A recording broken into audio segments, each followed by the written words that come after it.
Hello, my name is Marin Marciano. I am an art teacher at a public high school in Connecticut, and today we will be talking about how to use technology to help us explore art. This definitely pertains to students using their phones for good instead of bad. I would first like to start off by explaining my expectations of technology. So what this means is all students will need to have a phone, iPad, or computer to use as part of their research. This symbol will be placed on my board when it is time for students to use their phones in order to explore art or to get ideas for their first project. If this symbol is not on the board, then the expectation is that students should not have their phones out. So what can we use our phones for? What technology is available for us to explore art, to further educate us, and to inspire us? Well, the next few slides are going to give you an idea. The number one tool that I use is Pinterest.com. A lot of students and a lot of people in general do use this application. It is an awesome tool to search any image, any idea, lesson plans, etc. in order to find inspiration and also learn more about something. The next site that a lot of students and a lot of people use is, of course, Google.com. Google Images has so many references and so many ideas, and it's very easy to search certain ideas or projects that maybe you are doing in the classroom. You can also choose pictures based on clicking the search tools. If you go to search tools and you click large images, then it's also a great way to kind of see a clear, larger image that is easier to look at when you zoom in. The next spot that I would always recommend students to try out is actually looking at the art museums, looking at different websites, because who knows more than the actual art museums themselves. And because of today's technology, there are so many resources that have been updated to their websites, and you can search educational resources, exhibitations, everything is on their websites. So we'll also be looking at what other museums to search. Because we are in Connecticut, I did just put a few down that are closer to us. Of course, the MoMA, Museum of Modern Art, is located in New York City, as well as the Metropolitan Museum of Art, also known as the Met. Wadsworth Atheneum is actually in Hartford, Connecticut. It's a great, small, intimate museum where it has a lot of famous artwork. The National Gallery of Art is in Washington, D.C., and so is the Smithsonian American Art Museum.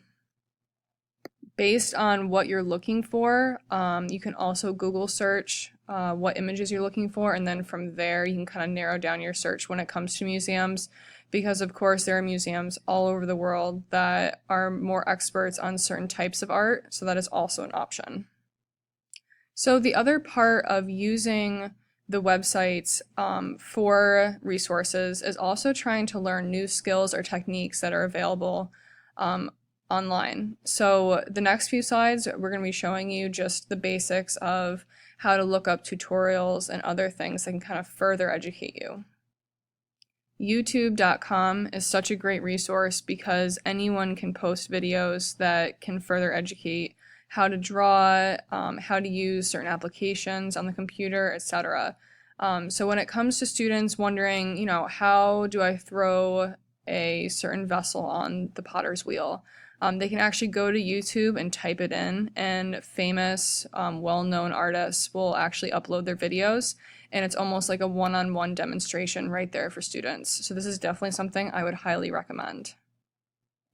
Artsy.net is another resource that is available. It is a little more modern, up-and-coming artists, artworks, galleries, etc., and it's just a great tool to use as in exploring what they have available on this website. TED.com is a website I use weekly in all of my art classes. It's definitely a way for students to be inspired by artists now in the field and doing something important for their communities, awareness on certain global aspects that are now happening. It's so inspirational for students to hear and listen and watch these very short clips of artists who are making a difference. Now that I have shown you a very brief idea as to what you can use in order to look up images, look through resources, explore different websites, I want you to go ahead and grab a partner or two and actually explore these websites together. Start practicing and start figuring out how each website works so that you can use it in the future. All right, so I gave everyone about 10 to 15 minutes to kind of work in partners and help each other out when exploring these websites, and now I want you to go ahead and individually explore and start actually planning your art project. Please do not just use one website, you can use many, but also make sure to write down which websites that were useful to you so that you know where you got the information and where you can reference later on. Some of you are going to ask me, well, why can't I just print out the picture? Why do I have to sketch in my sketchbook? It's important that the ideas that you are seeing on your phone or your iPad are now inside your brain and put back out into your own hand. So at this time, I do expect you guys to draw the actual images or ideas, write down notes, dimensions, anything that's going to help you, because after today, I do not expect your phones to be out. This is your time to explore using your phones.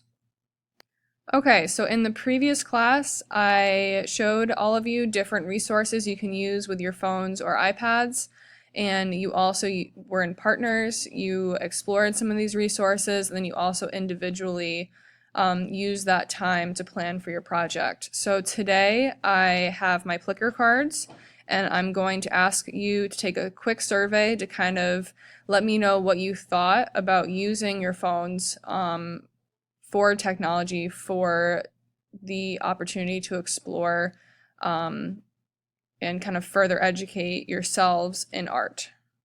I want honest answers, so please don't feel like you're going to hurt my feelings if you did not like the activity we worked on. I really want what you think, not what anyone else thinks, or not what you think. I want you to tell me. Just give me an honest answer. Much for your time and really practicing and taking what I have to say into consideration, and I truly hope this has brought on new experiences that will help you explore art, plan, and inspire you for the future.